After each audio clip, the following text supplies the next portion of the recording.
بسم الله الرحمن الرحيم.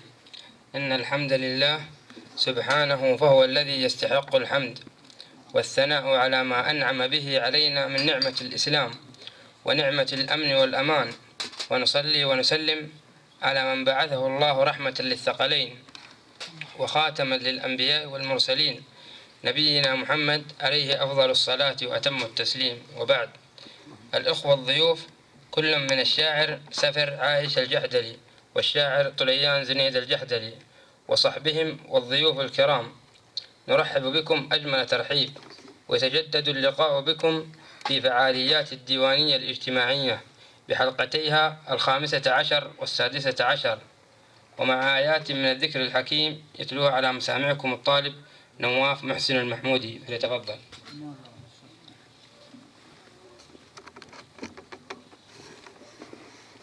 أعوذ بالله من الشيطان الرجيم. بسم الله الرحمن الرحيم.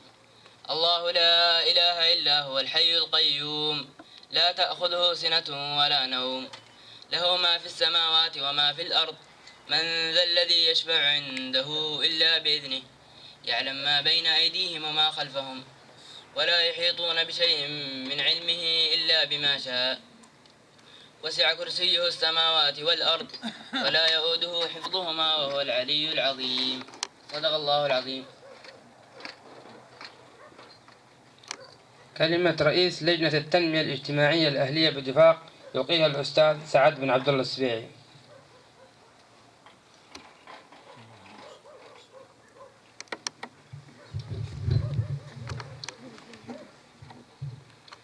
بسم الله الرحمن الرحيم. الحمد لله رب العالمين، والصلاة والسلام على أشرف الأنبياء والمرسلين، نبينا محمد عليه أفضل الصلاة وأتم التسليم. ضيوفنا الكرام، كل من الشاعر سفر عايش الجحدلي والشاعر طليان زنيد الجحدلي وصحبهم الكرام، الأخوة الحضور الأعزاء، السلام عليكم ورحمة الله وبركاته. إصالة عن نفسي ونيابة عن زملائي في لجنة التنمية الاجتماعية الأهلية بدفاق، نرحب بكم جميعا أجمل ترحيب في فعاليات الحلقة 15 والحلقة 16 من حلقات الديوانية الاجتماعية، التي هي من أنشطة اللجنة التنمية الاجتماعية، إضافة إلى مشاريع أخرى جميعها تخدم الفرد والمجتمع. نكرر ترحيبنا بكم وتقبلوا فائق تحياتي وتقديري، والسلام عليكم ورحمة الله وبركاته.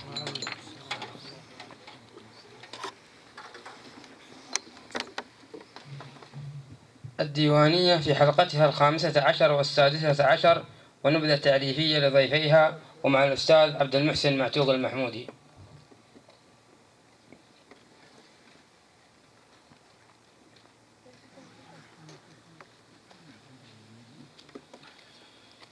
بسم الله الرحمن الرحيم. الحمد لله والصلاة والسلام على سيدنا ونبينا محمد عليه أفضل الصلاة وأتم التسليم.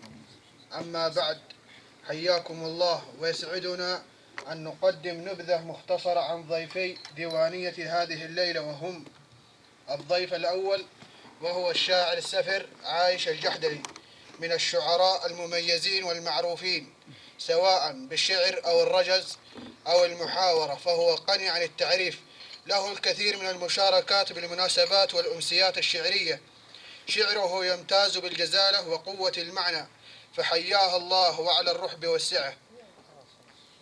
الضيف الثاني وهو الشاعر طليان زنيد الجحدلي، وهو شاعر معروف بالساحة الشعرية، له العديد من المشاركات بالمناسبات والأمسيات الشعرية، أجاد شعر الرجز والمحاورة، فحياه الله على الرحب والسعة.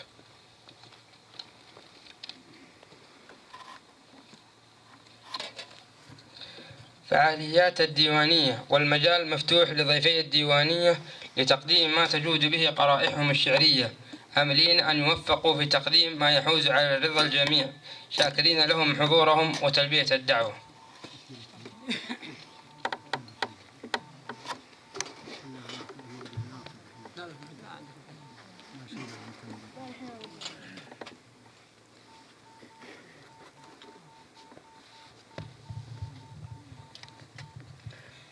السلام عليكم ورحمة الله وبركاته.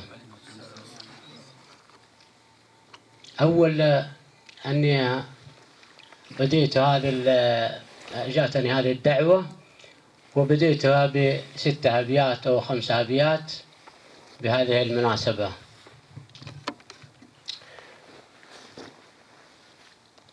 مرحبا بالدعوة اللي جاتني مكتوبة، جات من وادي دفاق وريسا مزلة، ريسا معروف واسلوب الرجال اسلوبه، ريسا معروف واسلوب الرجال اسلوبه، كل علما يعرف وصوله ويعرف حله، افتخر بالدعوة اللي جاتني من صوبه، افتخر بالدعوة اللي جاتني من صوبه، ولا انا ما فيه لو غنيت وقتي كله، والفرح له يوم نحضر به ونلبس ثوبه، ضيف ومكرم ولا جيب الخطا والزله، في ديار القرح اهل الوقفه المحسوبه، في ديار القرح اهل الوقفه المحسوبه، في ديار القرح اهل الوقفه المحسوبه، طيبين الساس واصحاب الكرم والدله، من مشامحها عدل ترفع معه بجنوبه، ومن مشامحها عوج تعميه وتعرقله، من نصاها للوفا يحصل عليه مطلوبه، ومن نصاها للفتن لا يستريح احسن له. سلامتكم.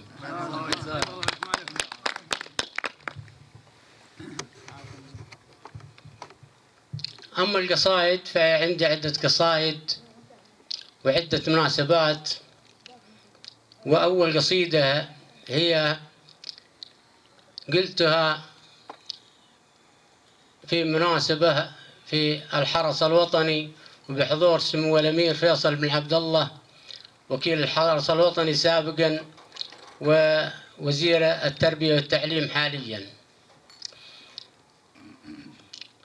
يا مرحبا بحل العبارات مرحبا، أعداد يسرح ليلها عن نهارها، عد النجوم ومطلع الشمس والقمر، وما هبت انسام الهوى مع مسارها، وبيعد من صلى بطيبه وبالحرم، ومن طاف بالكعبة ولبى جوارها، بزيارتك يا أمير تفرح قلوبنا، يا عز ضيفا تحتفل له زارها، وفي شوفتك فرحة كبيرة وعارمة تعم القلوب صغارها مع كبارها، بمناسبة دورات 10 تخرجت من مركز إشعاع العلوم ومنارها، نالت من التدريب علما ومعرفة واستكملت تعليمها واختبارها، واليوم تحصد جهدها بحضوركم، أنتم مطرها بعد طول انتظارها، وانتم هل العليا وبانت فعولكم، يا عزوة ما ضيعت حق جارها، تناصر الحق المصيري لصاحبه، والثور في وجه العدو لين ثارها، من عهد ابو تركي عسى الله يرحمه، أسس قواعدها وعلى شعارها، ذرابها غرسا وصلح مشاربه، يوم الله باركها وعجت ثمارها، بناها على التوحيد والنور والهدى، والأصنام حطمها وغاب انتشارها، وصارت وطننا مستقلة وعامرة في كل المحافل ناجحة باقتدارها، وجاها سعود اللي تتبع مسيرته على سيرة الوالد وكمل سوارها، وفيصل حكيم الراي لا ذكرت الحكم، حكيما فهيما للعرب مستشارها، وخالد حبيب الشعب والطيب منهجه عزاهم لروضات الجنان وقرارها، وفهد العروبة مصدر العقل بيننا حفظها من أخطار توقد بنارها،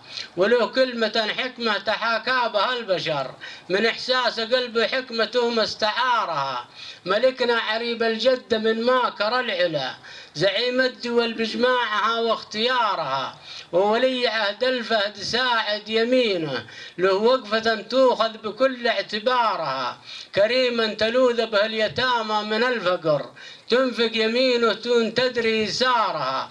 أبو متعب اللي تاج من فوق روسنا، ذخر الجزيرة عز أهلها ودارها. ريس حرسنا طول الله في عمره، قلعة وفا كل الوفا في جدارها. واليا وقف للخصم يعمي بصيرته، وهذه حقيقة ما يلج غبارها. والنايب الثاني له المدح والثنى، حامي سماها ثم مرسي قطارها. وزير الدفاع اللي شهيره في فعايله، مثبت قواعدها مرجح ردارها. وزير الدفاع اللي شهيره في فعايله، مثبت قواعدها موجه ردارها.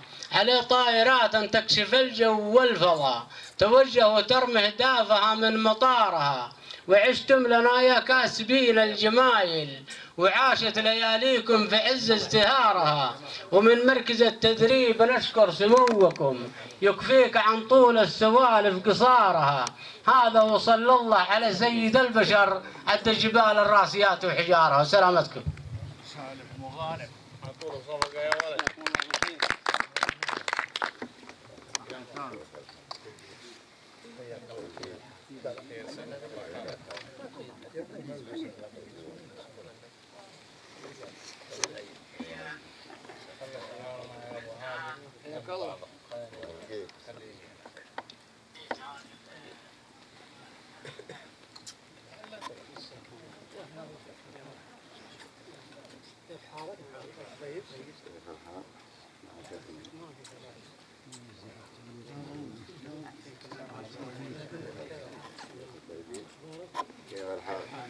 الله يمسيكم بالخير جميعا. الله يسلمك التعقيم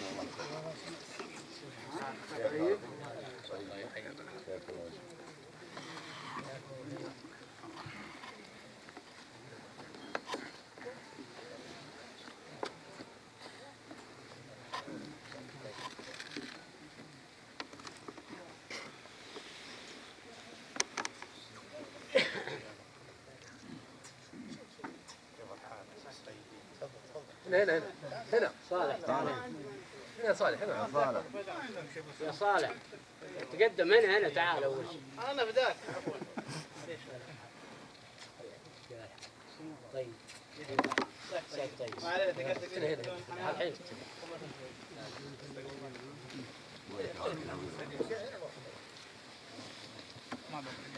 لا والله انا حلفت اقول يا ابن الحلال في تقريبا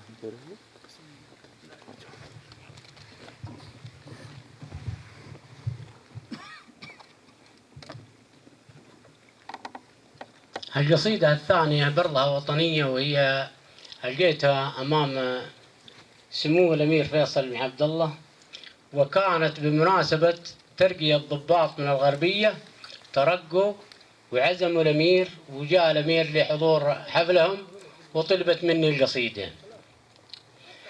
يا مرحبا ترحيبة في وصولها، أقولها والناس كلا يقولها. يا أمير يا رمز المروة وساسها، يا ابن الأسود اللي المعالي تطولها.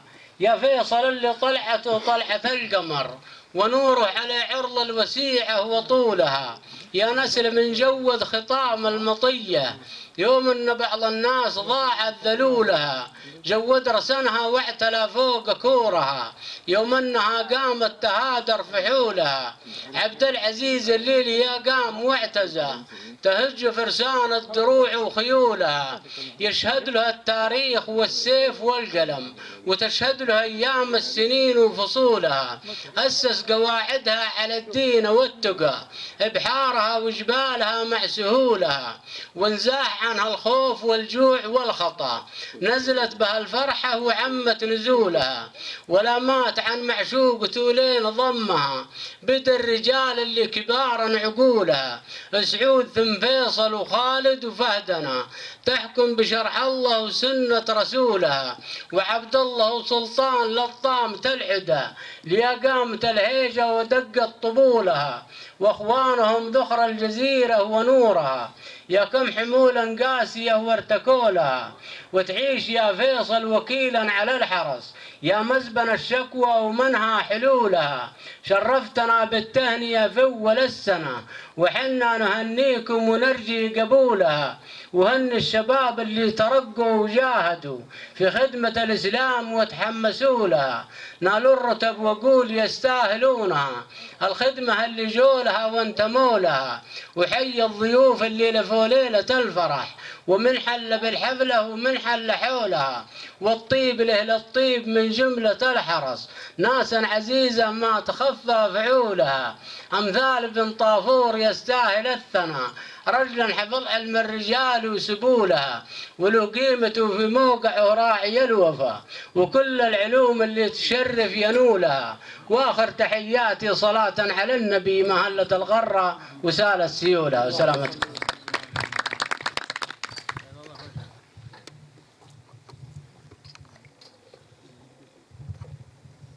مساكم الله بالخير جميعا، واسفين يا ابو عبد الله التاخير.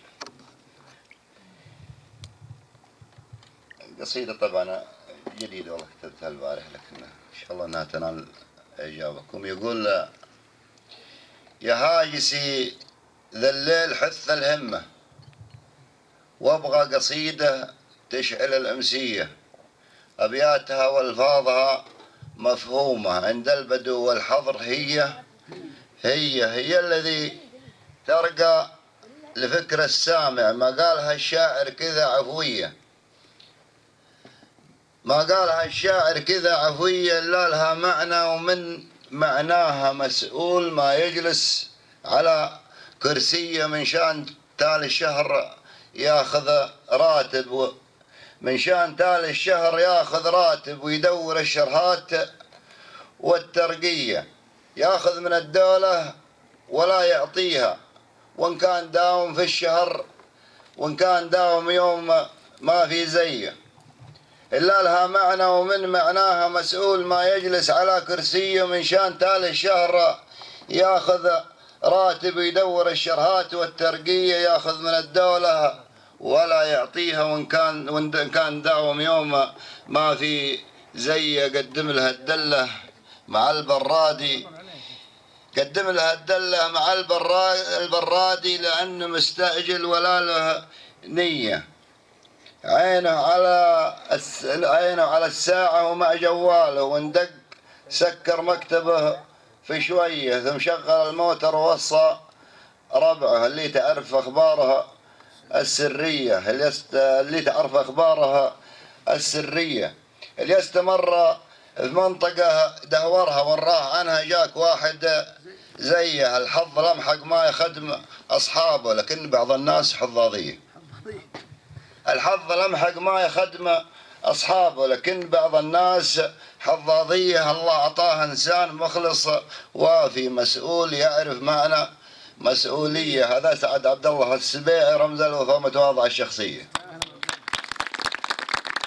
الحظ لمحق ما يخدم أصحابه وحظوظ، ولكن بعض الناس حظاظية. الله أعطاه إنسان مخلص وافي مسؤول يعرف معنى مسؤولية، مسؤول يعرف معنى مسؤولية، طور وغير كل شيء للأفضل، وارضى الجميع وحقق الأمنية. هذا سعد عبد الله السبيعي، رمز الوفاء متواضع الشخصية، رئيس مركز محتفى به دايم، مركز دفاق اللي انشهر طارية بالفعل، ما هو بالكلام العادي أنهى النزاع وحط ديوانية. بالفعل ما هو بالكلام العادي أنهى النزاع وحط ديوانية، فيها الأهالي تجتمع وتناقش على الشحم والدلة البرية، والشعر له دوره ومنبر رسمي، والضيف لا منجا له الحرية، ياخذ ويعطي كلمة محسوبة، والواقع أبلغ وإن نظرت فيه، ماني بمتصنع حكي من راسي، هذه حقيقة وعندكم مرئية. وآخر كلامي لك يا أبو عبد الله، ليتك تجينا مركز السعدية.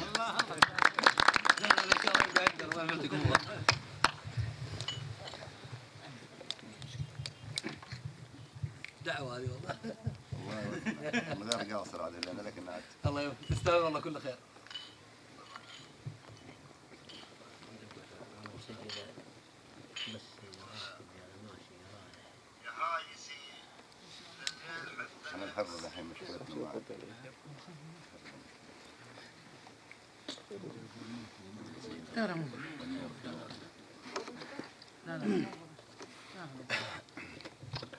القصيدة برضها قصيدة لها مناسبة لقيتها حينما تشافى الشيخ ظافر الله يرحمه، حينما سوى عملية وتشافى من المرض وسووا له حفلة، ولقيت القصيدة وهذه القصيدة ومناسبتها.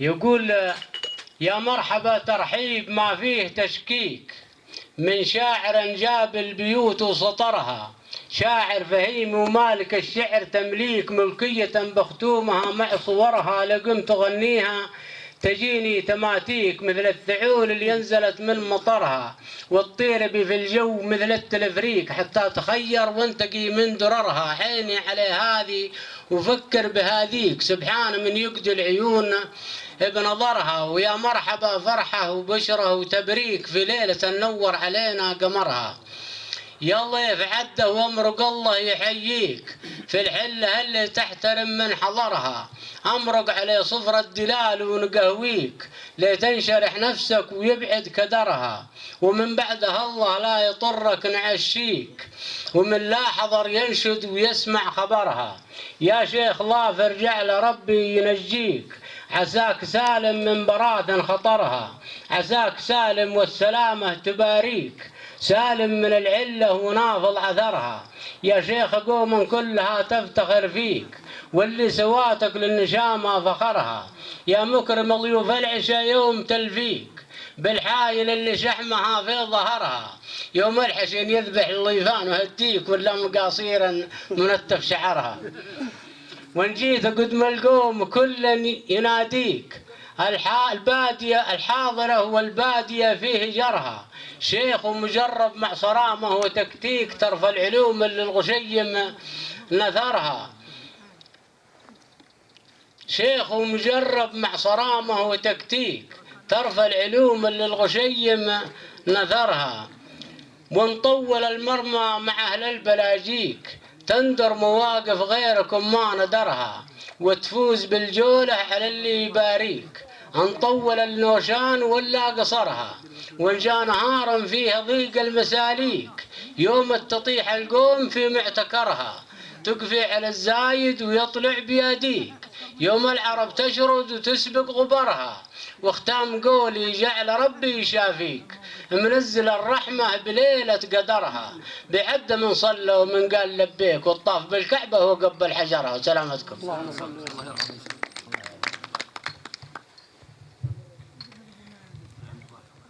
يقول: شيخا تواضع للبشر ربي يعلي منزله، شيخا تواضع للبشر ربي يعلي منزله، وانا لقيت اللي يشع النور من تواضعه، ابن مزند صاحب الانجاز محدا يجهل، مراجع العراف والاخلاق من مراجع، ما غرت الدنيا بكشختها وجاها هرولة، شطب عليها ثم جاته طوع تمشي هرولة، شيخا تواضع للبشر ربي يعلي منزله، وانا لقيت اللي يشع النور من تواضعه، ابن مزند صاحب الانجاز محد يجهل، مراجع العراف والاخلاق من مراجع، وما غرت الدنيا بكشختها وجاها هرولة، شطب عليها ثم جاته طوع تمشي خاضعة، واذا بغيت المرجلة معتوق عم المرجلة، وارد على ميرادها محدا عليها نازعه، يوم العوادم عايشة من هجوله في هجوله، مهام في وسط البلد ولف في شوارع، أسس حياته من الصفر حتى ضمن مستقبله، واليوم عانى في الصدارة وصدارها واسعة، اللي يبيها صلها قل له يروح ويسأله، البر يعرف زارع والمجد يعرف صانع، أنا أشهد أن فزعة القراحة وراعي الأولة، بدون قاصر في الرجال للجهود النافعة، يسعى لعلم الخير بين الناس والله جمله، حتى كسب حب القبائل كلها من واقعه، الطيب يرفع صاحبه والشر ما حدا يقبله، هذا كلام الصدق وافهم مقصدي يا سامعه، شجيع من طبعه الركود ولا يحب البلبلة. ما هو من أصحاب الهروج النازلة والطالعة، الدين والحكمة صفاته والكرم والمرجلة، واللي جمعها كلها أهل المعرفة جامع. القصيدة الثانية هذه خادم الحرمين، شاركنا ذيك المرة، كان في مشارك في قناة المرقاب. يقول: وفاء لقايدنا على شاشة المرقاب، نحث المطايا لأجل تحقيق غايتنا، وهي غاية كبرى وتستاهل الإعجاب، بطلها وريث المجد قايد مسيرتها، زعيم البلاد اللي عليها ستر وحجاب من الله، ثم اللي تولوا قيادتنا. بدأوا وابتدوا الحق في شرعهم ما غاب، عسى الله يحفظهم ويحمي شريعتنا. تدلل يا ابو متعب وظنك بنا ما خاب، نحقق مطالبك ووقفتك وقفتنا، على وين ما وجهت خذنا وصك الباب، ولا نسألك كم يوم نمشي في رحلتنا.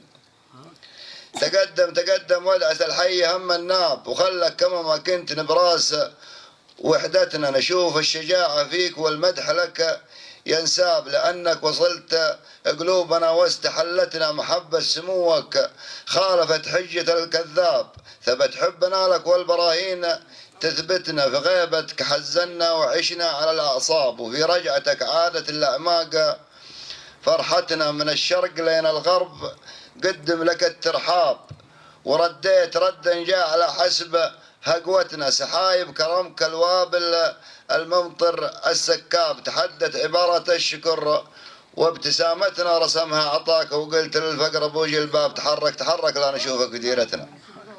رسمها عطاك وقلت للفقر بوجه الباب، تحرك لا نشوفك في ديرتنا. طردتك عن بلادي ونال المواطن وفال المواطن طاب، وباقي ما انتهت ربع حاجتنا. كفوا يا ملكنا وانثنت دونك الأسباب، كفوا يا ملكنا وانثنت دونك الأسباب، ولا هي غريبة يوم عليت رايتنا. نسميك في شعر النبط سيد الألقاب، وتاريخنا الحاضر ومصدر سعادتنا. نسميك في شعر النبط سيد الألقاب، وتاريخنا الحاضر ومصدر سعادتنا. ونزهمك يا أبونا ونفرش لك الأهداب، ويا بعد حيانا ويا بعد ميتنا. وسلامتكم. القصيدة هذه ألقيتها في مناسبة، والمناسبة هي حفلة عند جماعتنا، وكانوا حاضرين فيها جميع قبائل الجحادلة، وتكلمت فيها عن الأخماس الجحادلة كلهم وشيوخهم، وكمان اللي وصلونا من حداثتنا هذيل. فأقول: يا مرحبا من هاجسي ومثاله، رحب المخيل اللي تهل ثعاله، أمطر وعال الدير هالمسنية، واعتاض حال اللي عذر من ماله، وسال سيله وركب بعد الوادي، كم عقم نعوج زحزحه واشتاله، واسقى المزارع وامتلا مشربها، واللي في درب السيل مشى حاله. وثني الترحيب في حفلتنا من راس شاعر ما يغيب امثاله، ما يبدع الا جابة مطلعها، مثل العسل من منحل النحاله. رتبتها من شان راعي الحفله، واللي دعانا للفرح جيناله، ناقف معه للطيب ونساندها، والحفل يعرف صاحبه ورجاله. العفرة والسالمي والهرشة منظمين الحفلة واستقباله، العفرة والسالمي والهرشة منظمين الحفلة واستقباله. وثني الترحيب الضيف تفرح به وتعطي حقوقه، ترحيب في حله وفي ترحاله. وربعنا الباقين ما نجهلهم، كل على ما قيل ياخذ فاله، والجحد للي في المقام معذب، والعز يكسي غترته وعقاله. الجمله والشيني والعلياني، وكل خامس ينذكر بفعاله، والفاضلي والراشدي والهدري،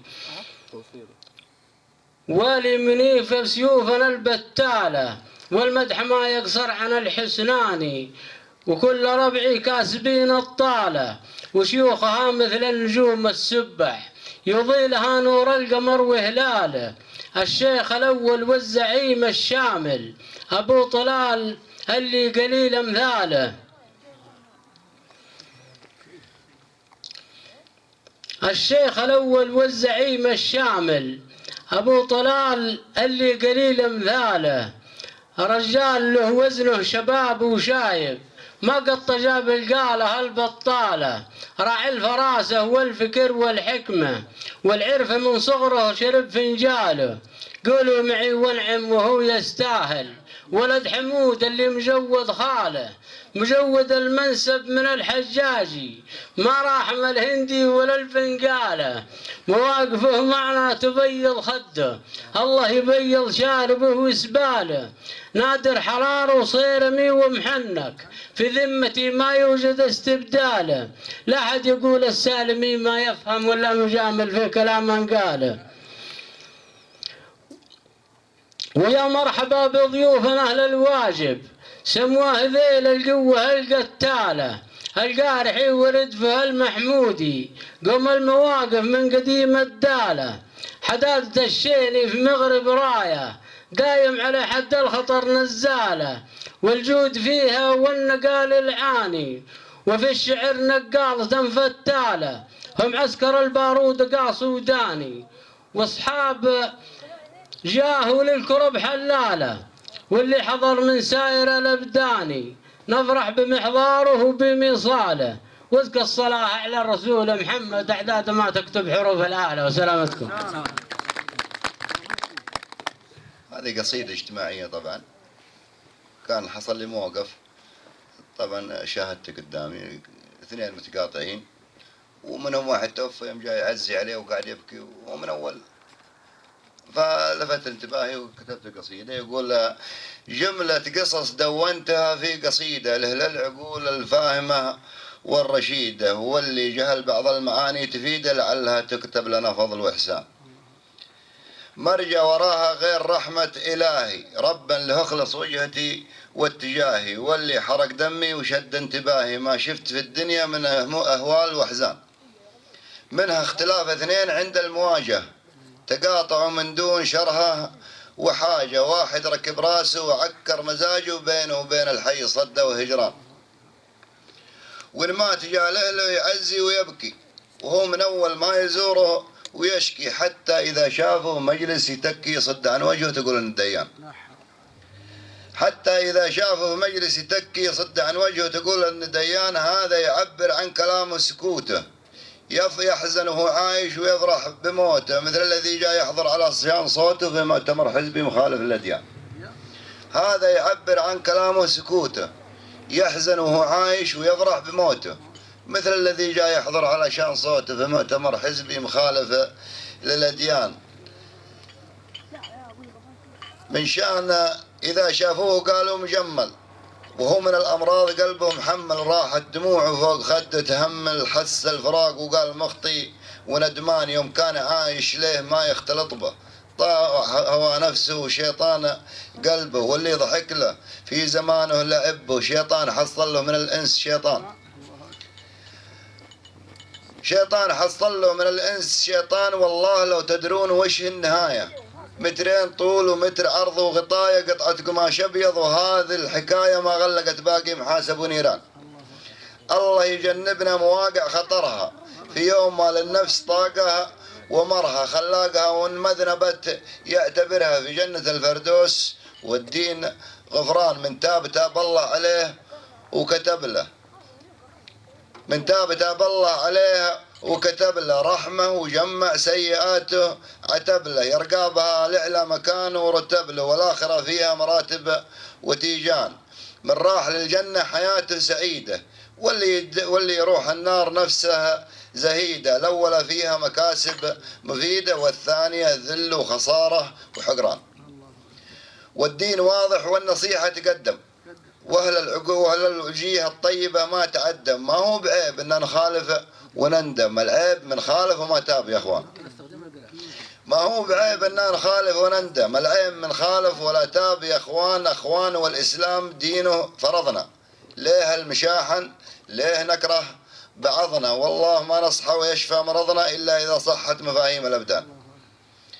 وش الذي ما بيننا صار حتى نكبر القصة وتنحت، حتى الأمر يبغى له دراسة وبتة تبدأ بها العقال والصلح. عنوان من يبغي يصالح رفيقه قبل الممات وقبل يشرق بريقه. لو وقف اللي يكرهه في طريقه ما فكته نفسه اللي يقابل فلان. لو وقف اللي يكرهه في طريقه ما فكته نفسه اللي يقابل فلان. تدرون منه فلان ما حسبوه به، الموت قصاف العمر فكروا به، له حضرة في غفلة وسكرة ونوبة يشين على حاضرة عمر الإنسان. من أول العالم في جهل وتحارب، وقلوبها وقت الشدايد تقارب. واليوم صار الحرب بين الأقارب، حقد وكراهية وغيرة ونكران نشوفها بين القبائل تداول. والكورة في المرمى بلنتي وفاول، هذاك يقطعها وهذاك ناول. ومحللين اللعب شمتة وعدوان، إذا خرج لاعب تشجع خروجه، حتى عن الدرب المثالي تعوج وتعطيه خطتها وتاخذ خروجه وتقول معك الحق لو كان غلطان. هذه قصص صارت ومرت علينا، واصحابنا معنا ويحكون فينا، نسمع سوالفهم ورحنا وجينا مثل العصا يومي بها راعي الظان واختامها. صلوا على خير مبعوث محمد المختار والدين ماروث. قول الكتب واضح والارسال مبثوث، على الهواء ما فيه زايد ونقصان. وسلام.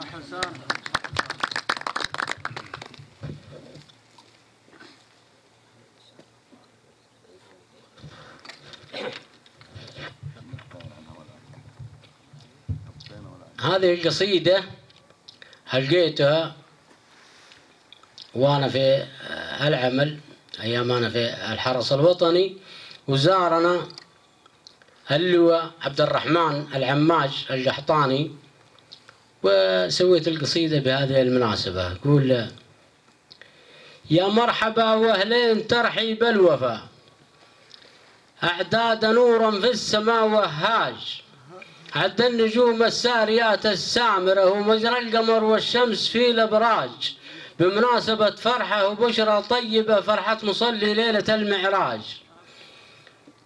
ونكرر الترحيب: حي الله اللواء، يا مرحبا حي الله العماج، حي الله ابو فيصل وحي اصحابه، عد المطر والبارق اللعاج، في مركز التدريب ساعة زارنا، ترحيب واستقبال وابتهاج، يوم احتفال وفرحة جديدة، أنوار شعت طالعها وسراج، بحضور قايد مركز الغربية، بحرا غريق يصافق الأمواج، عبد الله اللي قايدا ومفكر، عالج جميع المعجزات إعلاج، ومساعدين المركز وضباطه، يستاهلون المدح يستاهلون الشكر ما يحتاج، وكل من درب وقام بحصة نشكر جهوده طيلة المنهاج، وشباب دورات بعد نشكرهم اللي بدوا معنا بدون ازعاج، معنا لهم ذكرى ولا ننساها تبقى على رؤوس النشامة تاج، معنا لهم ذكرى ولا ننساها تبقى على رؤوس النشامة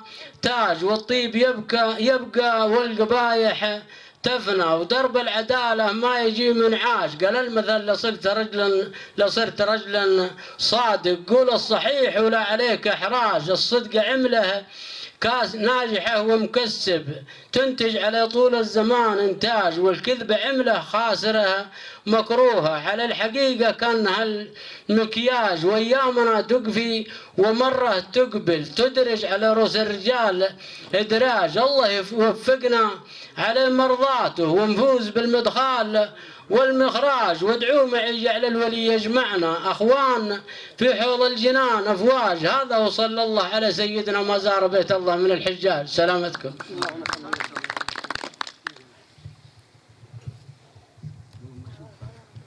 يقول: يا إلهي رحمتك عجل بها، واهدنا درب الصواب وتابعوه، ما شكت نفسي لغيرك غلبها، يا عظيما كل ما ضاقت دعوه، ما شكت نفسي لغيرك غلبها، يا عظيما كل ما ضاقت دعوه، ابعد السيئات عنا وهبها، وقفنا في الشر واللي صنعوه ناس تشتم، واهدنا في درب الصواب وتابعوه، ناس تشتم في البشر وتسبها، واللي يعطيهم نصيحة قاطعوه، هذا يشعلها وهذا شبه شرهم بين الخليقة، وزعوه تعشق أنواع الفتن وتحبها حب في شرع التسامح، شرعوه سالفتهم ما لقينا طبها، أقرب الأمثال هذا واسمعوه صبها ثم ردها ثم صبها واللي صبها ثم ردها ثم صبها، والخبر منا ومنا جمعوه ناس وإن عدلتها تنشبه، وان طلع ملقوف منهم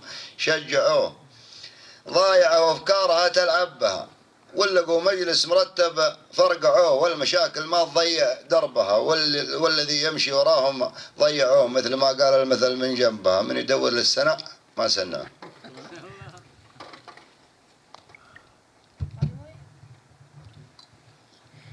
قصيدة وطنية برلها في تخرج في مركز التدريب، وألقيتها أقول هلا يا مرحبا في مرحبا في مرحبا مليون، أكررها وحررها وكررها وترجمها. هلا يا مرحبا في مرحبا في مرحبا مليون، أكررها وحررها وقررها وترجمها.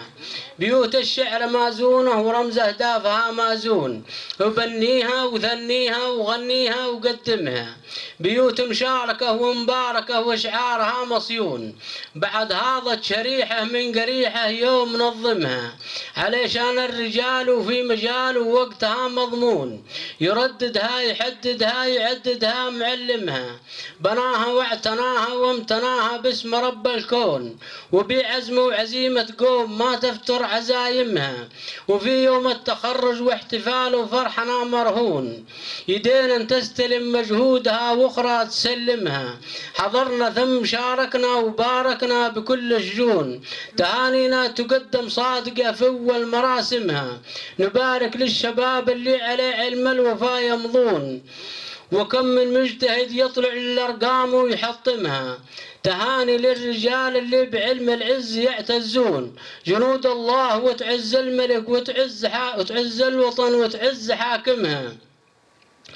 تهاني للرجال اللي بعلم العز يعتزون، تعز الله جنود الله وتعز الملك وتعز الوطن وتعز حاكمها. تحت راية ولد عبد العزيز الحاكم المامون، فهد ذخر البلد والأرض والبيتين خادمها.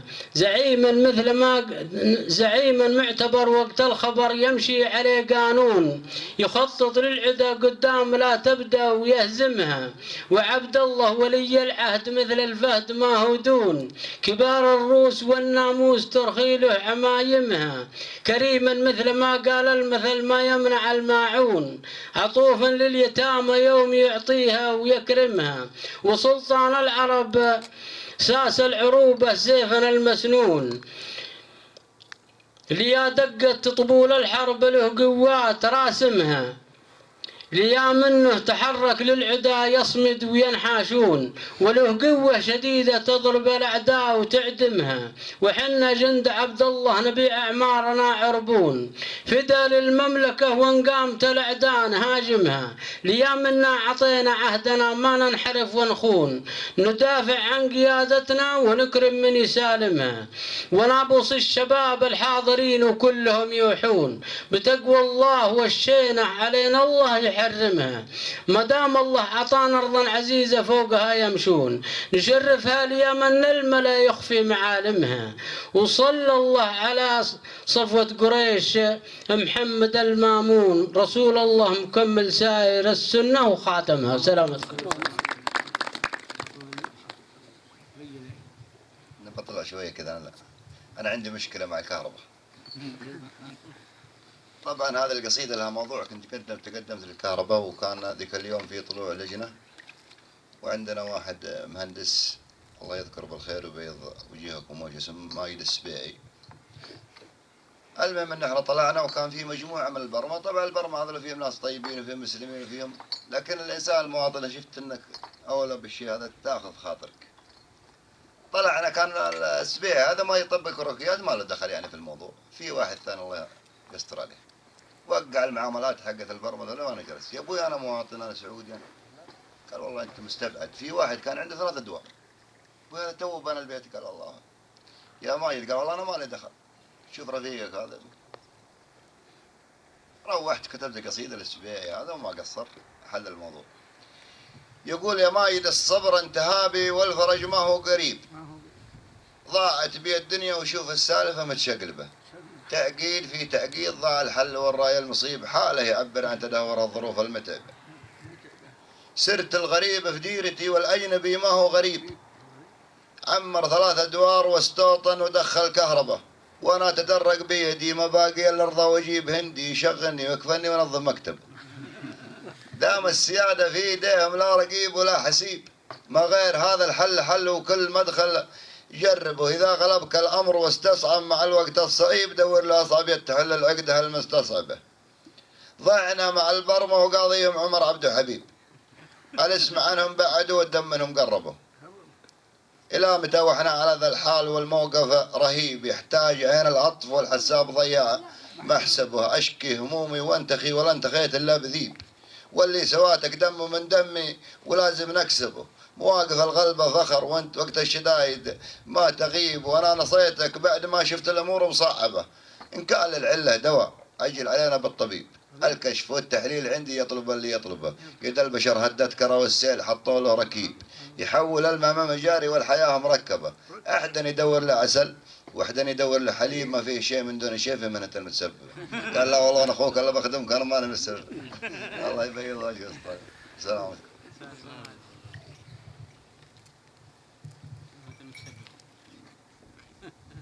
والله القصيدة هذه قصيدة قلتها في الجيب، من شان واحد قال لي أبغاك تسوي قصيدة وتوصف الجيب فيها، والله ظني إني ما أنا حافظها، لكن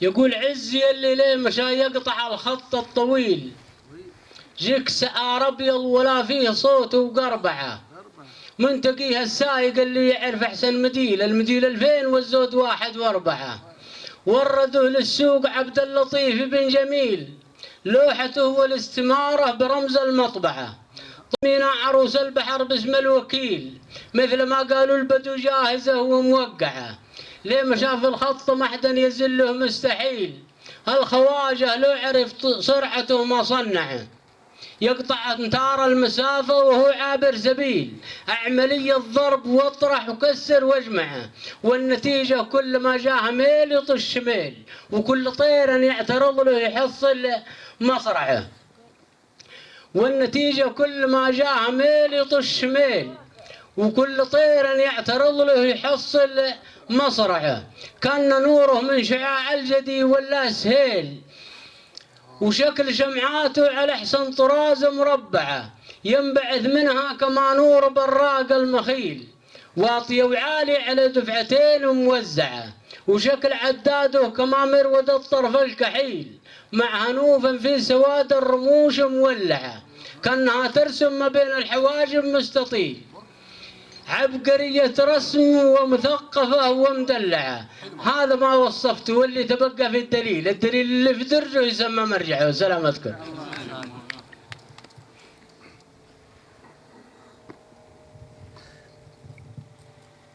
ما بخرجكم الكهرباء. يقول حلمت بقصر ومال يصادقني فلا حصل القصر ولا المال رافقني. طبعا هذا الأمير العاصمة، الأمير العاصمة الله يستر. وطبعا قصيدة ثار النبط، يعني تعرف النبط ما قلنا نحطها. يقول حلمت بقصر ومال يصادقني فلا حصل القصر ولا المال رافقني، وبنيت لي جحرا في حي العكيشية بدين وهم الدرع يفارقني. تقدمت بطلب الكهربائي موضحا ظروفي الغبراء ونار الياس تحرقني. مكثت سنة عايش على سلك شابكه بإيجار، وتلاشار عامر يلاحقني، إذا ما دفعت 400 راح يفصلها، وإذا أعطيته الإيجار أقبل وعانقني. لأن النقود اليوم للناس سقاية، ومن لا يجدها في طريقي يضايقني. سئمت من التأكيد والوضع مؤسفا، وها أنا جيتك والشوق يسبقني لرؤية أمين العاصمة حي، فاله كريما حليما جعل رحمته تلحقني. كريما حليما جعل رحمته تلحقني، وانا ابن هذه الارض واولى بخيرها، ولو جرت الايام هالارض تعشقني. انا درعها الواقي وانا اعز شانها، صباحي لها تقديس والليل يرهقني ويا صاحب الأمجاد والذكر والثناء. وقفت أمامك أرجوك أرجوك تلحقني. السلام عليكم. لا قصروا لكن هذه الأمور جات الكهرباء بعد هذه الجهود؟ لا الحمد لله.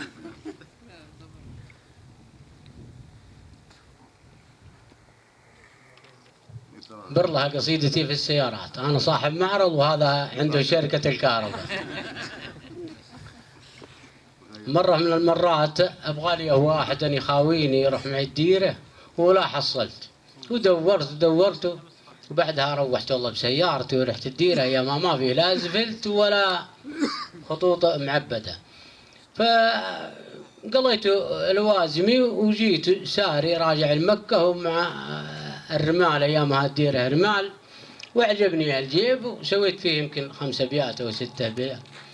فأقول يا عزوتي لننسى دحمية الحيل وضاعت مروة منكرين المروة، تسري معي بالدرب ليخسر الليل وتحقق آمالي بعزم وقوة، تجمح مع الوادي كما يجمح السيل وتودي اللي عنده أشغال توه، ووقت الطلب تسري كما يسري سهيل وتعبر طريقا يرهب العقل جوه، أخير وافضل من ثقات الرياجيل وقوة من معقب آدم وحواء، لو كنت من صنعتنك والبراميل خويتكم وعجبتني في الأخوة. سلامتكم.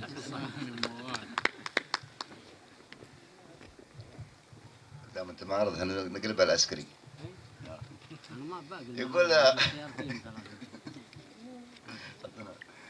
يقول سلام ردية وفاة مثنية.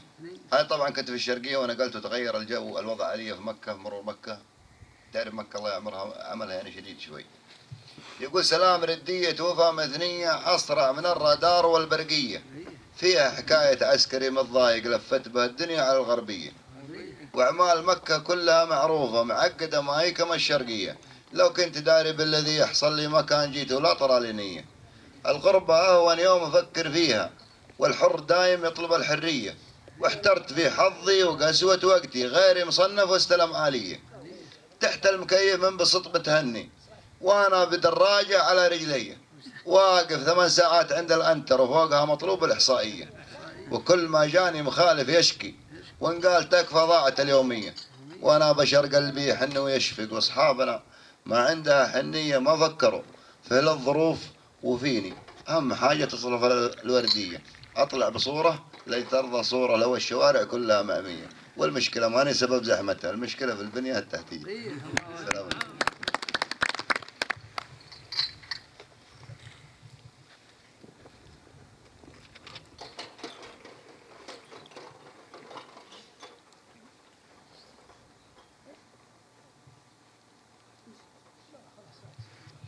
ايوه الحين مرة من المرات عندي جوني ضيوف في البيت وكنت مريض، وجاني واحد من الحلال قلت له تكفى يا فلان ابغاك تجيب لنا غدا عندي ضيوف، وقال والله ما طاق ولا اقدر، وروح. ولا عليه بولد ثاني ولد صغير هو عمر ولد مجير السالمي من ربعنا. وقلت يا عمر انت تقدر تجيب لنا غدا للرجيل؟ قال اقدر، واعطيته السياره والفلوس وراح جاب الغدا وتغدى الضيوف، والحمد لله ان احنا غدينا ضيوفنا. ولما جو الاولاد من المدرسه عيالي كلهم في المدرسه، لما جو من المدارس قلت ضيوفنا اليوم ما كان حد بيغديهم، لكن الله يوفق عمر ويكثر امثاله. ويوم اني قلت الله يوفق عمر ويكثر امثاله والنهار طلع قصيده، فسويت القصيده عليها. أقول الله يوفق عمر ويكثر أمثاله، اللي فرج كربتي والضيم والغمة، عساه يبقى لبوه ويعز لرجاله ويثبت أخطاه حتى يطلع القمة، حر الولد حر متربيه في مدهاله، ما عاش معلاش ولا عنده شر ذمة، وليا ذكرت النسب ونعمي أخواله، أخواله الفاضل، وليا ذكرت النسب ونعمي أخواله، كم ريعت في المعادي كل جمجمة، أصحاب مده وللعدوان قتاله، والله وانعم بعجلانه وبني عمه. يستاهل المدح راعي المدح بفعاله، ما يكتم الذمة إلا ميت الذمة. قال المثل كل جيد من نسب خاله، طالع في عين الفتى ثم التفت يمه، وأنا أتشرف بطار الظفر وبراله. هذا الذي ينطبق دمي عليه دمه، حلفت لو وقف معه لو كبرت القاله. في الساعة اللي يبين اللاش والرمة، ولا الضعيف الردي يا مقبح أعماله.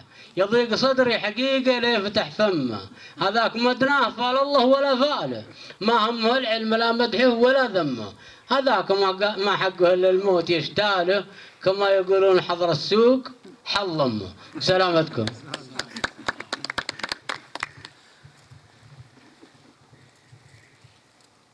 يقول يا ابو مساعد عود العلم علمين، وحلوقنا ما دونها الا يدينا. اما حياة العز ولا على وين ما وجهت به في الطريق احتسينا. زادني يكفينا ونرضى بها سنين، كنز القناعة ما فنا لو فنينا. ابانا عاشوا على العسر واللين، واليوم نعمة زايدة ما شكينا. الفقر والتهميش والقهر والدين ما تذبح الرجال واحنا اكتفينا. الحال طيب معتدل والستر زين، والعمر كافي جاوز 40. طبعا هذه المشكلة في العسكرية وبتقدم تقاعد. الفقر والتهميش والقهر والدين ما تذبح الرجال واحنا اكتفينا. الحال طيب معتدل والستر زين، والعمر كافي جاوز 40. ابغى التقاعد واخويانا حريصين، بالصوت كل قام يرطن رطينا. ضعنا وضاع الحق. كان طبعا عندنا ضابط الله يستر عليه كلهم والله راجل ونعم، لكن عاد زهراني والرئيس والرقيب كلهم. ضعنا وضاع الحق عند الزهرين، ما عاد نعرف وش لنا وش علينا. والسالفة توضيح ما بين قوسين، هذا لنا يرخص وذا شب فينا. في نظرة الجهال صرنا ورائين، وفي نظرة العقال حنا رضينا. ناخذ ونعطي والحقائق براهين، شجعان في الميدان ومثقفين. الله يثبتنا على الحق والدين، والهرجة العوجة بها ما رضينا.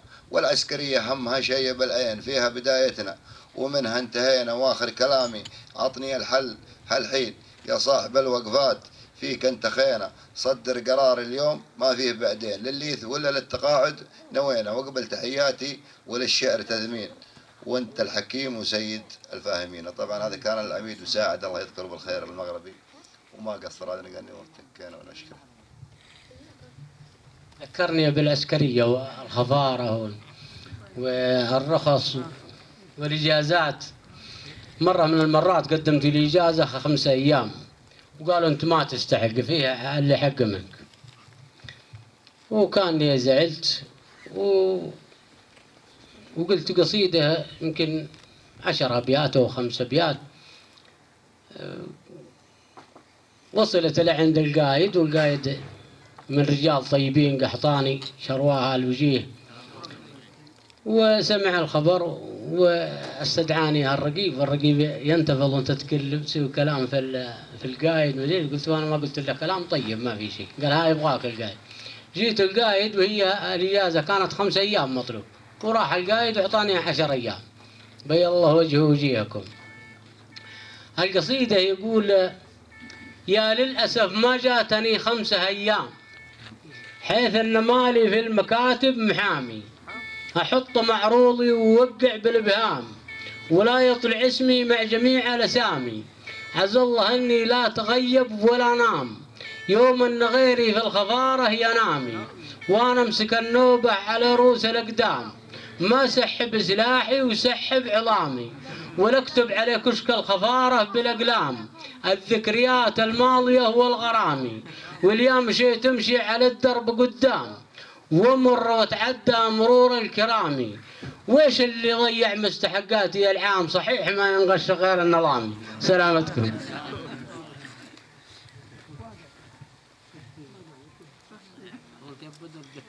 يقول: لا إله إلا الله الحي المتين، ذو الجلال الواحد الفرد الصمد، خالق الإنسان من ماء وطين، منزل القرآن حلال العقد، فارج الكربة معين الصابرين، لم يلد ولم له كفوا أحد، حاشر الكفار في يوم اليقين، عفوا عالم الأسرار نصر المؤمنين وافيا مده معتمد حاشر الكفار في يوم اليقين خالق الجنة ونارنا ترتئد جعل خطوتنا مع أصحاب اليمين في نهار الحشر أنا نبتئد وأهنيا لي كسب دنيا ودين وتعاسة حظ من حظه رقد عالما تشقى واقعها حزين عايشة في هم وازعاج ونكد فكرها يركض وربليس اللعين والقنوع اللي إذا أعطي حمد الحياة أهداف يفهمها الفطين والعقل نعمة ومفتاح الجسد انتصرف بالذكي يبقى حصين وانتهاوم به تردى وانقرد يعني حظ طاح بين الركبتين والخطا له عقل واعي ينتقد ما يهل الغيث والخاطر يلين دام في قلوب البشر يوجد حسد والفساد اسباب ضعف المسلمين والمعارك ما لنا فيها جهد طاعة المولى وبر الوالدين هي سند من الله في الدنيا سند سلامتكم.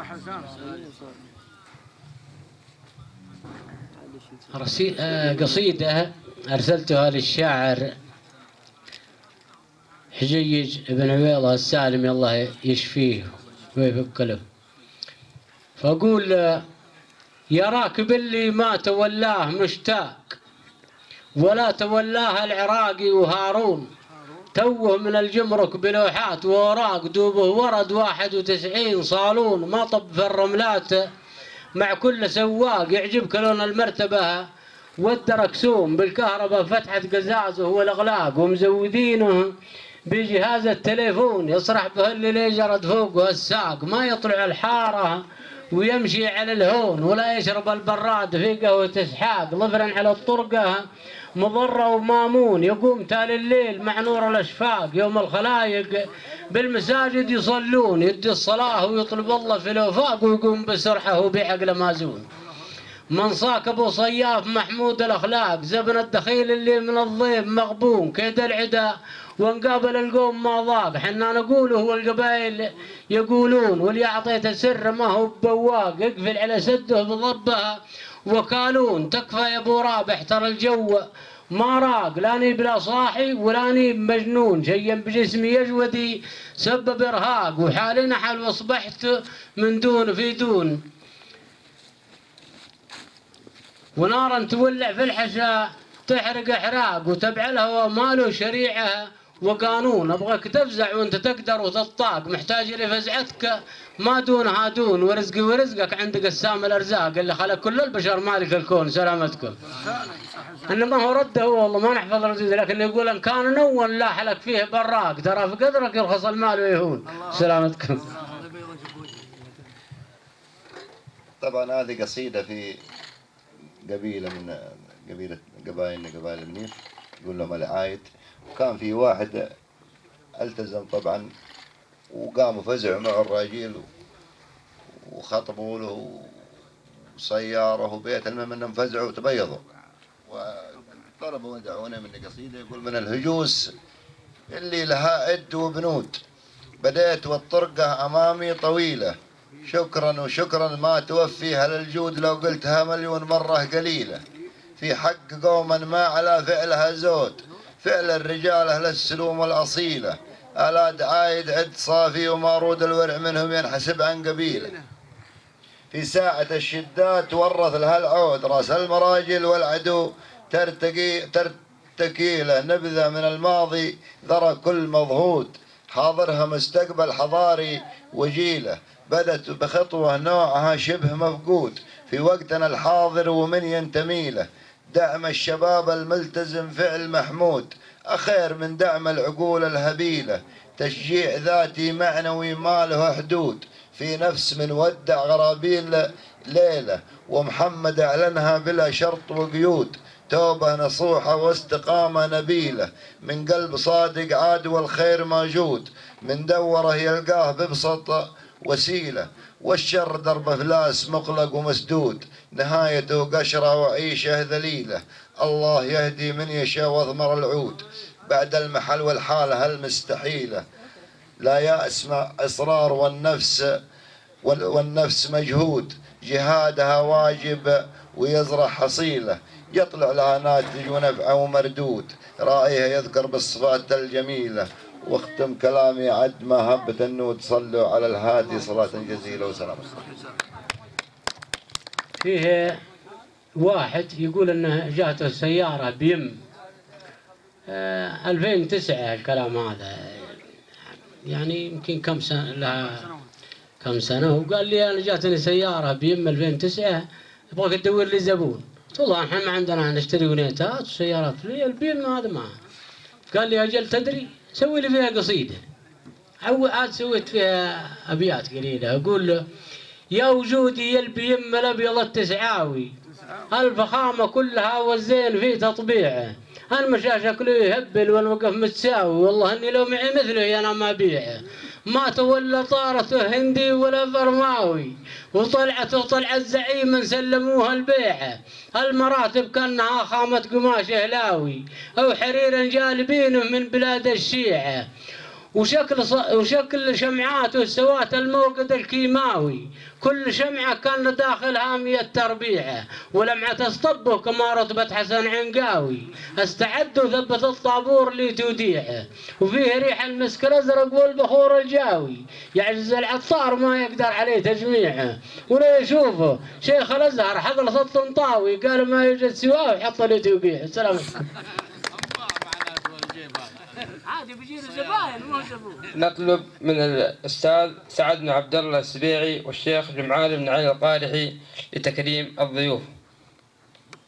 الله يبيض وجهكم قصرتوا.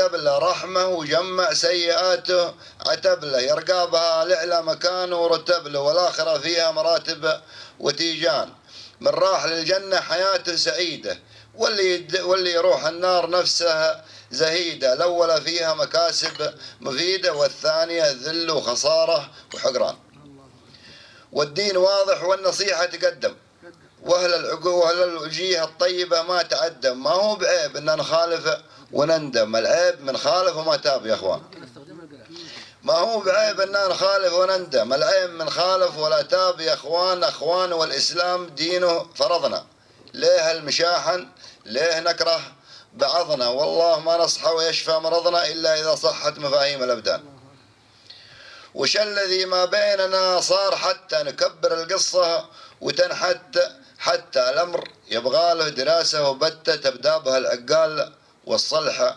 عنوان من يبغي يصالح رفيقه قبل الممات وقبل يشرق بريقه، لو وقف اللي يكرهه في طريقه ما فكته نفسه اللي يقابله فلان، لو وقف اللي يكرهه في طريقه ما فكته نفسه اللي يقابل فلان، تدرون منه فلان ما حسبوه به، الموت قصاف العمر فكروا به، له حضرة في غفلة وسكرة ونوبة يشين على حاضرة عمر الإنسان، من أول العالم في جهل وتحارب،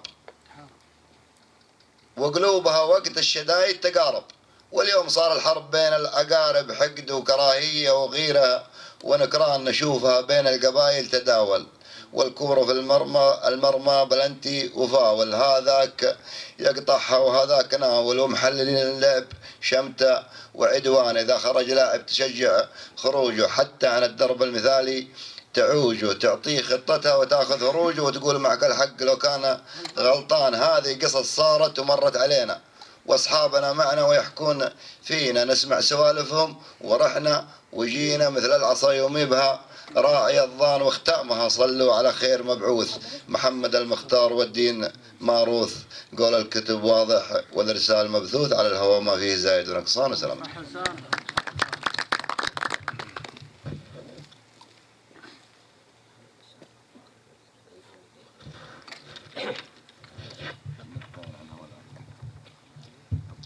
هذه القصيدة لقيتها وأنا في العمل أيام أنا في الحرس الوطني، وزارنا اللواء عبد الرحمن العماج القحطاني، وسويت القصيدة بهذه المناسبة. أقول يا مرحبا وأهلين ترحيب الوفا، أعداد نورا في السماء وهاج، عد النجوم الساريات السامرة، ومجرى القمر والشمس في الأبراج، بمناسبة فرحة وبشرى طيبة، فرحة مصلي ليلة المعراج. ونكرر الترحيب، حي الله اللواء، يا مرحبا، حي الله العماج، حي الله ابو فيصل، وحي اصحابه عد المطر والبارق اللعاج في مركز التدريب ساعة زارنا. ترحيب واستقبال وابتهاج، يوم احتفال وفرحة جديدة، انوار شعت طالعها وسراج بحضور قايد مركز الغربية، بحرا غريق يصافق الامواج، عبد الله اللي قايدا ومفكر عالج جميع المعجزات إعلاج، ومساعدين المركز وضباطه يستاهلون المدح يستاهلون الشكر ما يحتاج، وكل من درب وقام بحصة نشكر جهوده طيلة المنهاج، وشباب دورات بعد نشكرهم اللي بدوا معنا بدون ازعاج، معنا لهم ذكرى ولا ننساها تبقى على رؤوس النشامة تاج، معنا لهم ذكرى ولا ننساها تبقى على رؤوس النشامة تاج، والطيب يبقى والقبايح تفنى، ودرب العدالة ما يجي من عاش. قال المثل لصرت رجلا صادق، قول الصحيح ولا عليك إحراج، الصدق عمله كاس ناجحه ومكسب تنتج على طول الزمان إنتاج، والكذب عمله خاسرها مكروهة على الحقيقة كان هالمكياج، وأيامنا تقفي ومرة تقبل تدرج على رؤوس الرجال إدراج. الله يوفقنا على مرضاته ونفوز بالمدخال والمخراج، وادعوا معي جعل الولي يجمعنا أخوان في حوض الجنان أفواج. هذا وصلى الله على سيدنا ما زار بيت الله من الحجاج. سلامتكم.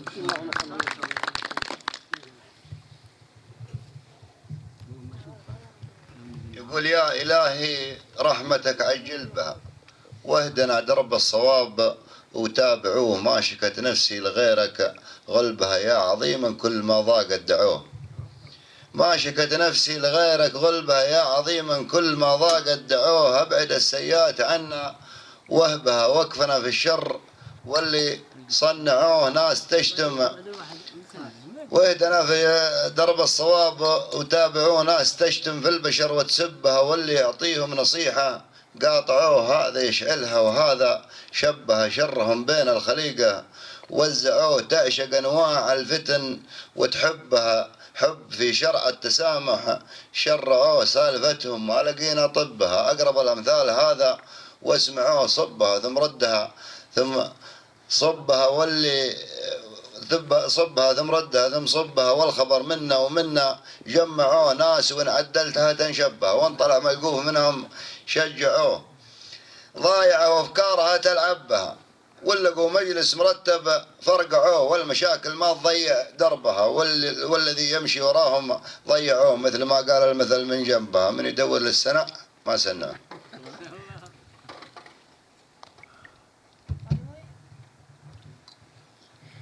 قصيدة وطنية برضها في تخرج في مركز التدريب وألقيتها. أقول هلا يا مرحبا في مرحبا في مرحبا مليون، أكررها وحررها وكررها وترجمها. هلا يا مرحبا في مرحبا في مرحبا مليون، أكررها وحررها وقررها وترجمها. بيوت الشعر مازونة ورمز أهدافها مازون، وبنيها وثنيها وغنيها وقدمها. بيوت مشاركة ومباركة وشعارها مصيون، بعد هذا شريحة من قريحة يوم نظمها. علشان الرجال وفي مجال ووقتها مضمون، يرددها يحددها يعددها معلمها. بناها واعتناها وامتناها باسم رب الكون، وبعزم وعزيمة قوم ما تفتر عزايمها. وفي يوم التخرج واحتفال وفرحنا مرهون، يدينا تستلم مجهودها واخرى تسلمها. حضرنا ثم شاركنا وباركنا بكل شجون، تهانينا تقدم صادقة في أول مراسمها. نبارك للشباب اللي عليه علم الوفا يمضون، وكم من مجتهد يطلع للأرقام ويحطمها. تهاني للرجال اللي بعلم العز يعتزون، جنود الله وتعز الملك وتعز الوطن وتعز حاكمها. تهاني للرجال اللي بعلم العز يعتزون، تعز الله جنود الله وتعز الملك وتعز الوطن وتعز حاكمها، تحت راية ولد عبد العزيز الحاكم المامون، فهد ذخر البلد والأرض والبيتين خادمها،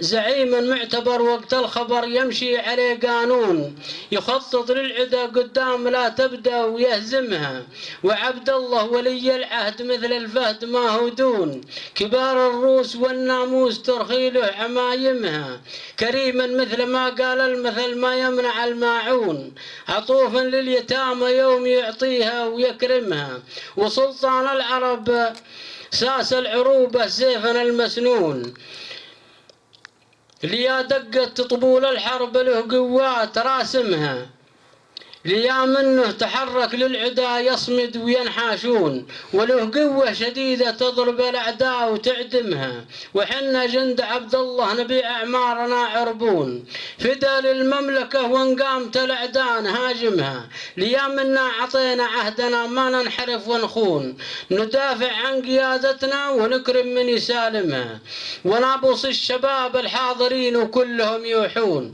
بتقوى الله والشينة علينا الله يحرمها، ما دام الله عطانا أرضا عزيزة فوقها يمشون، نشرفها اليمن الملا يخفي معالمها، وصلى الله على صفوة قريش محمد المامون رسول الله مكمل سائر السنة وخاتمها. سلامتكم. نبطلها شوية كذا. أنا عندي مشكلة مع الكهرباء. طبعا هذه القصيدة لها موضوع، كنت تقدمت للكهرباء، وكان ذيك اليوم في طلوع لجنة، وعندنا واحد مهندس الله يذكره بالخير وبيض وجيهكم وجه اسمه مايد السبيعي. المهم ان احنا طلعنا وكان في مجموعة من البرمة، طبعا البرمة هذول فيهم ناس طيبين وفيهم مسلمين وفيهم، لكن الانسان المواطن شفت انك اولى بالشيء هذا تاخذ خاطرك. طلعنا كان السبيعي هذا ما يطبق ركيات، ما له دخل يعني في الموضوع، في واحد ثاني الله يستر عليه وقع المعاملات حقت البرمة ذولا، وانا جلست يا ابوي انا مواطن انا سعودي أنا. قال والله انت مستبعد. في واحد كان عنده 3 ادوار، ابوي هذا تو بنى البيت، قال والله يا مايد، قال والله انا ما لي دخل، شوف رفيقك هذا. روحت كتبت قصيدة للسبيعي هذا وما قصر، حل الموضوع. يقول يا مايد الصبر انتهى بي والفرج ما هو قريب، ضاعت بي الدنيا وشوف السالفة متشقلبة، تأكيد في تأكيد ضاع الحل والراية المصيب، حاله يعبر عن تدهور الظروف المتعبة. سرت الغريب في ديرتي والأجنبي ما هو غريب، عمر 3 أدوار واستوطن ودخل كهرباء، وأنا أتدرج بيدي ما باقي إلا أرضى وأجيب هندي يشغلني ويكفني وينظم مكتب. دام السيادة في يديهم لا رقيب ولا حسيب، ما غير هذا الحل حل وكل مدخل جربه، إذا غلبك الأمر واستصعب مع الوقت الصعيب دور له أصعب يتحل العقدة المستصعبة. ضعنا مع البرمة وقاضيهم عمر عبد الحبيب، الاسم عنهم بعدوا والدم منهم قربوا. إلى متى وإحنا على ذا الحال والموقف رهيب، يحتاج عين العطف والحساب ضياع محسبه، أشكي همومي وانتخي ولا انتخيت إلا بذيب، واللي سواتك دمه من دمي ولازم نكسبه، مواقف الغلبة فخر وانت وقت الشدايد ما تغيب، وانا نصيتك بعد ما شفت الامور مصعبة، ان كان للعلة دواء اجل علينا بالطبيب، الكشف والتحليل عندي يطلب اللي يطلبه، قد البشر هدت كرة والسيل حطوا له ركيب، يحول الماء مجاري والحياة مركبة، احدا يدور له عسل واحدا يدور له حليب، ما فيه شيء من دون شيء فمن انت المتسبب. قال لا والله انا اخوك الله بخدمك انا ما انا المتسبب. الله يبيض وجهك. السلام عليكم.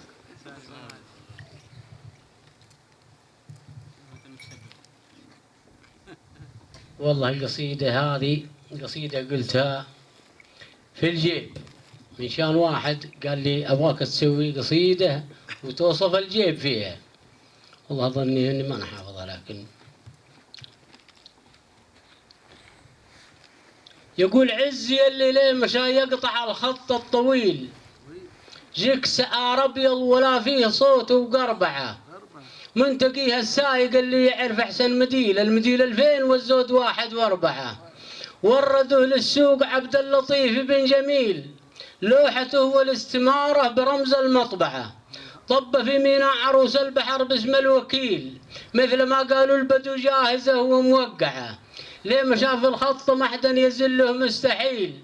هالخواجه لو عرف سرعته ما صنعه، يقطع امتار المسافة وهو عابر سبيل، عملية ضرب واطرح وكسر واجمعه، والنتيجة كل ما جاه ميل يطش ميل، وكل طير يعترض له يحصل مصرعه. والنتيجة كل ما جاه ميل يطش ميل، وكل طير يعترض له يحصل مصرعه. كان نوره من شعاع الجدي ولا سهيل، وشكل شمعاته على حسن طراز مربعة، ينبعث منها كما نور براق المخيل، واطية وعالي على دفعتين موزعة، وشكل عداده كما مرود الطرف الكحيل، مع هنوف في سواد الرموش مولعة، كأنها ترسم ما بين الحواجب مستطيل. عبقرية رسم ومثقفة ومدلعة. هذا ما وصفته، واللي تبقى في الدليل اللي في درجه يسمى مرجعه. سلامتكم.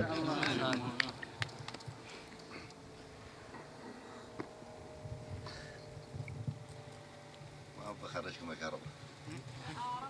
يقول حلمت بقصر ومال صادقني فلا حصل القصر ولا المال رافقني. طبعا هذا الأمير العاصمة، الأمير العاصمة الله يستر عليه. طبعا قصيدة ثار النبط، يعني تعرف النبط ما قلنا نحطها.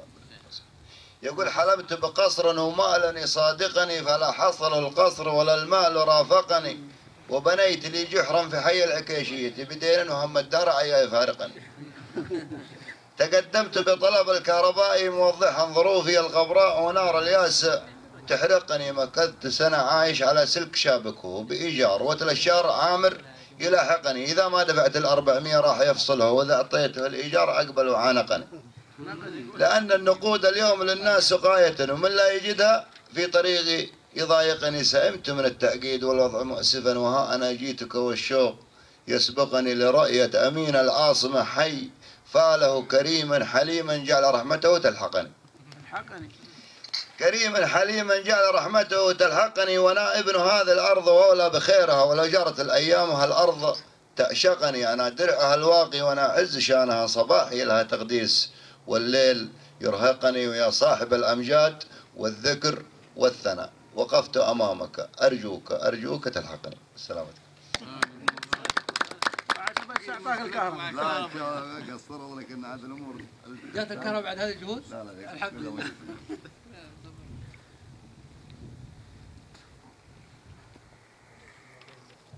برلها قصيدتي في السيارات، أنا صاحب معرض وهذا عنده شركة الكهرباء. مرة من المرات أبغالي واحد أن يخاويني يروح معي الديرة ولا حصلت، ودورت وبعدها روحت والله بسيارتي ورحت الديرة، يا ما في لا زفلت ولا خطوط معبدة. فقضيت لوازمي وجيت ساري راجع المكة ومع الرمال، أيامها الديرة رمال، وعجبني الجيب وسويت فيه يمكن 5 أبيات أو 6 أبيات. فأقول يا عزوتي لننسى دحمية الحيل، وضاعت مروة منكرين المروة، تسري معي بالدرب لي خسر الليل، وتحقق آمالي بعزم وقوة، تجمح مع الوادي كما يجمح السيل، وتودي اللي عنده أشغال توه، ووقت الطلب تسري كما يسري سهيل، وتعبر طريقا يرهب العقل جوه، أخير وافضل من ثقات الرياجيل، وقوة من معقب آدم وحواء. لو كنت من صنعتنك والبراميل خويتكم وعجبتني في الأخوة. سلامتكم.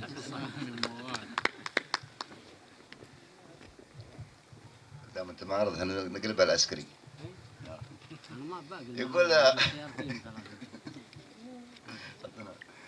يقول سلام ردية وفاة مثنية. هاي طبعا كنت في الشرقية ونقلت وتغير الجو، الوضع علي في مكة، مرور مكة تعرف مكة الله يعمرها عملها يعني شديد شوي. يقول سلام ردية وفاة مثنية أسرع من الرادار والبرقية، فيها حكاية عسكري متضايق لفت به الدنيا على الغربية، وأعمال مكة كلها معروفة معقدة ما هي كما الشرقية. لو كنت داري بالذي يحصل لي ما كان جيت ولا طرى لي نية. الغربة أهون يوم أفكر فيها، والحر دايم يطلب الحرية، واحترت في حظي وقسوة وقتي، غيري مصنف واستلم آلية، تحت المكيف من بسط متهني، وانا بدراجة على رجلي، واقف 8 ساعات عند الانتر وفوقها مطلوب الاحصائية، وكل ما جاني مخالف يشكي، وان قال تكفى ضاعت اليومية، وانا بشر قلبي يحن ويشفق، واصحابنا ما عندها حنية ما فكروا في الظروف وفيني، اهم حاجة تصرف الوردية، اطلع بصورة لي ترضى صورة، لو الشوارع كلها مأمية، والمشكلة ماني سبب زحمتها، المشكلة في البنية التحتية. السلام عليكم.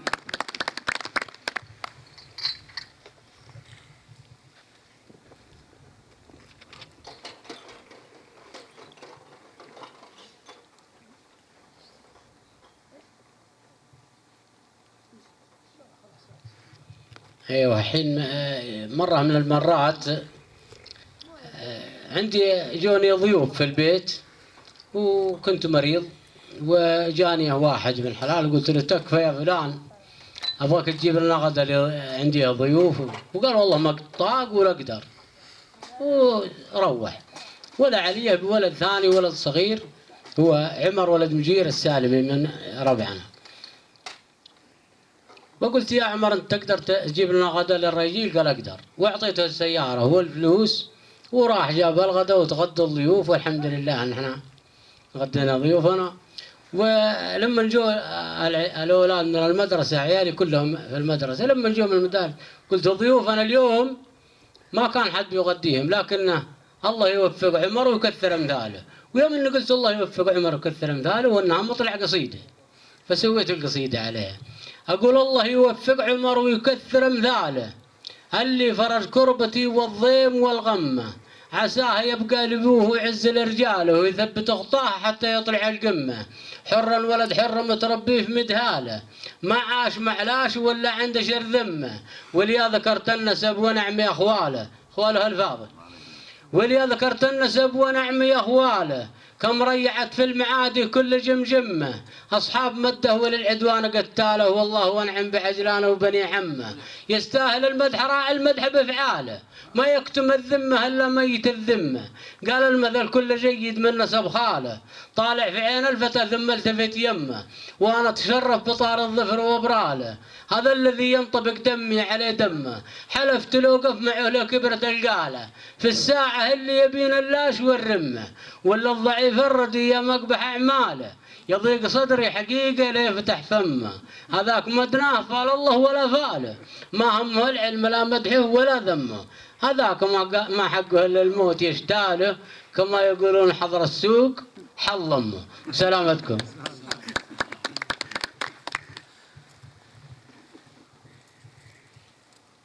يقول يا ابو مساعد عود العلم علمين، وحلوقنا ما دونها الا يدينا، اما حياة العز ولا على وين ما وجهت به في الطريق احتسينا، زادني كفينا ونرضى بها سنين، كنز القناعة ما فنا لو فنينا، ابانا عاشوا على العسر واللين، واليوم نعمة زايدة ما شكينا، الفقر والتهميش والقهر والدين ما تذبح الرجال واحنا اكتفينا، الحال طيب معتدل والستر زين، والعمر كافي جاوز 40. طبعا هذه المشكلة في العسكرية وبتقدم دقائق. الفقر والتهميش والقهر والدين ما تذبح الرجال واحنا اكتفينا، الحال طيب معتدل والستر زين، والعمر كافي جاوز 40. ابغى التقاعد واخويانا حريصين، بالصوت كل قام يرطن رطينا، ضعنا وضاع الحق. كانوا طبعا عندنا ضابط الله يستر عليه كلهم والله راجل ونعم، لكن عاد زهراني والريس والرقيب كلهم ضعنا وضاع الحق عند الزهرين، ما عاد نعرف وش لنا وش علينا، والسالفة توضيح ما بين قوسين، هذا لنا يرخص وذا شب فينا، في نظرة الجهال صرنا ورائين، وفي نظرة العقال حنا رضينا، ناخذ ونعطي والحقائق براهين، شجعان في الميدان ومثقفين، الله يثبتنا على الحق والدين، والهرجة العوجة بها ما رضينا، والعسكرية همها شيء بالعين، فيها بدايتنا ومنها انتهينا، واخر كلامي عطني الحل هالحين يا صاحب الوقفات، فيك انت خينا، صدر قرار اليوم ما فيه بعدين، للليث ولا للتقاعد نوينا، وقبل تحياتي وللشعر تذمين، وانت الحكيم وسيد الفاهمين. طبعا هذا كان العميد مساعد الله يذكره بالخير المغربي وما قصر، هذا قال وقتك ونشكره. ذكرني بالعسكرية والخفارة والرخص والإجازات. مرة من المرات قدمت لي إجازة 5 أيام وقالوا أنت ما تستحق فيها اللي حق منك، وكان زعلت وقلت قصيدة يمكن 10 أبيات أو 5 أبيات،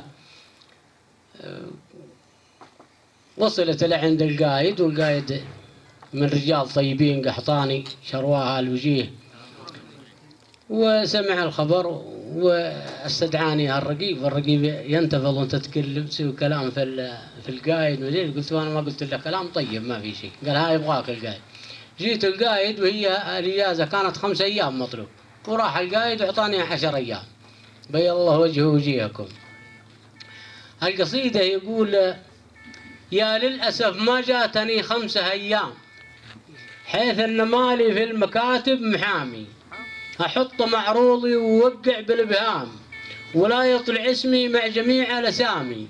عز الله اني لا تغيب ولا نام، يوم ان غيري في الخفاره ينامي، وانا امسك النوبه على رؤوس الاقدام، ما سحب سلاحي وسحب عظامي، ونكتب على كشك الخفاره بالاقلام الذكريات الماضيه والغرامي، واليوم مشي تمشي على الدرب قدام، ومر وتعدى مرور الكرامي. ويش اللي ضيع مستحقاتي العام؟ صحيح ما ينغش غير النظامي. سلامتكم.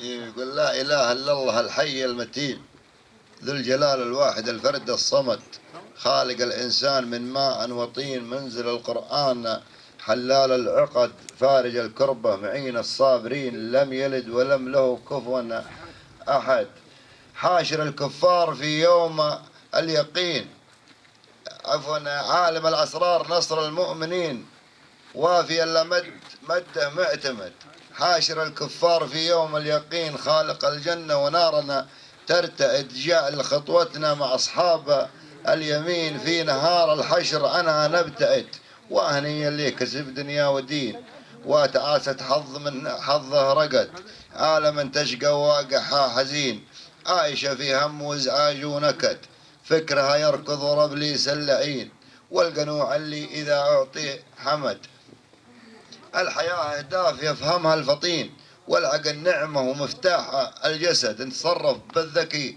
يبقى حصين، وإن تهاون به تردى وانقرد، يعني حظ طاح بين الركبتين، والخطأ له عقل واعي ينتقد، ما يهل الغيث والخاطر يلين، دام في قلوب البشر يوجد حسد، والفساد أسباب ضعف المسلمين، والمعارك ما لنا فيها جهد، طاعة المولى وبر الوالدين هي سند من الله في الدنيا سند. سلامتكم.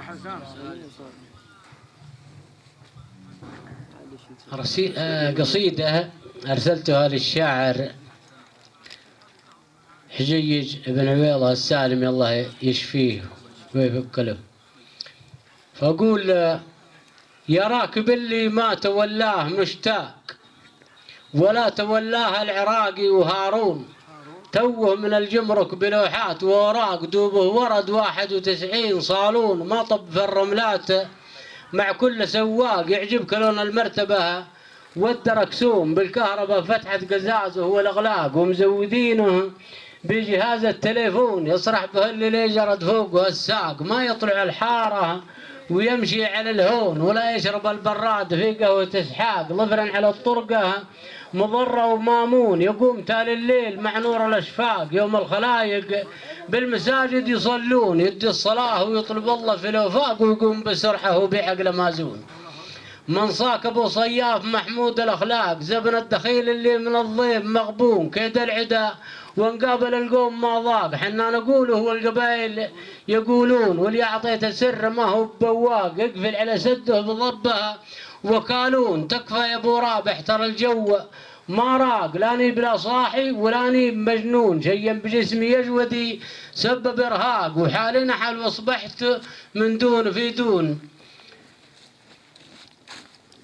ونارا تولع في الحشاء تحرق إحراق وتبع الهوى ما له شريعة وقانون. أبغاك تفزع وأنت تقدر وتطاق، محتاج لفزعتك ما دونها دون، ورزقي ورزقك عند قسام الأرزاق اللي خلق كل البشر مالك الكون. سلامتكم.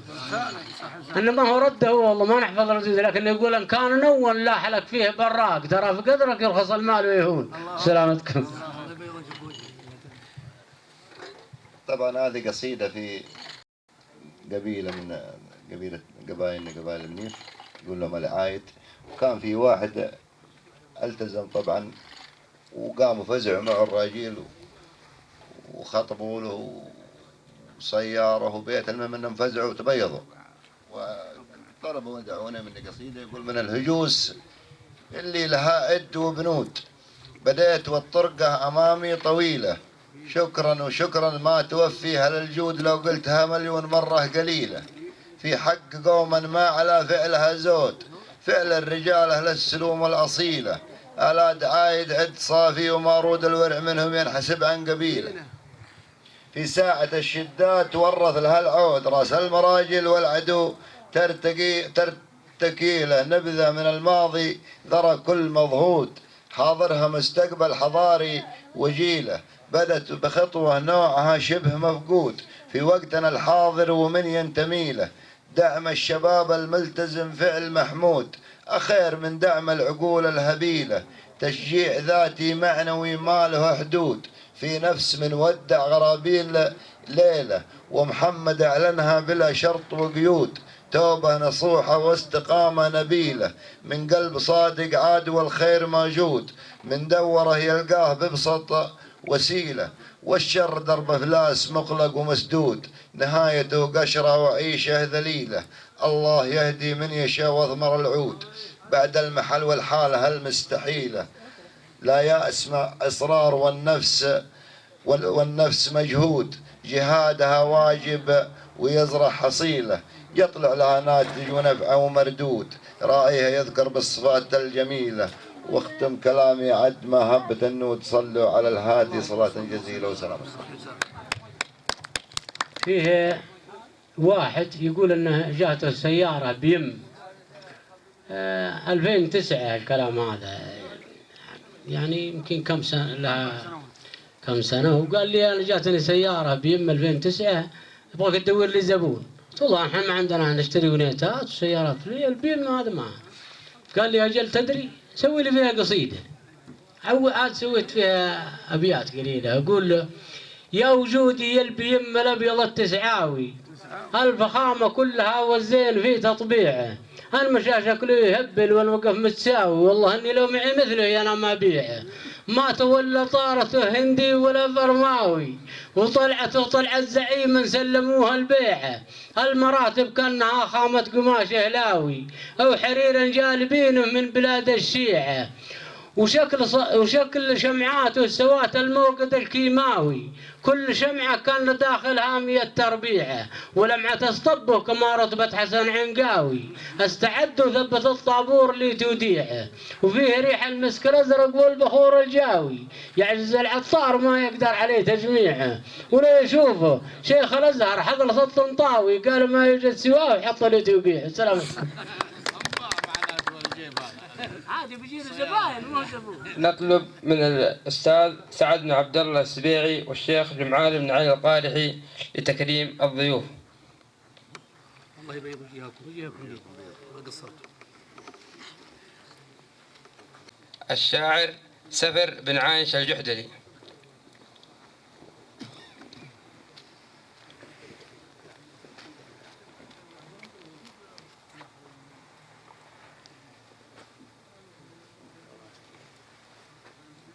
واجبك أكثر من هذا، وهذه هدية معنوية فقط لا قبل أكثر. والشاعر طليان زنيد الجحدلي.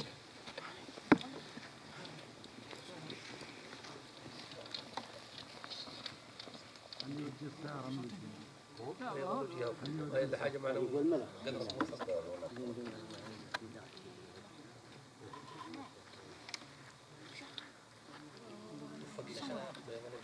هذا وصلى الله وسلم على نبينا محمد وعلى آله وصحبه أجمعين.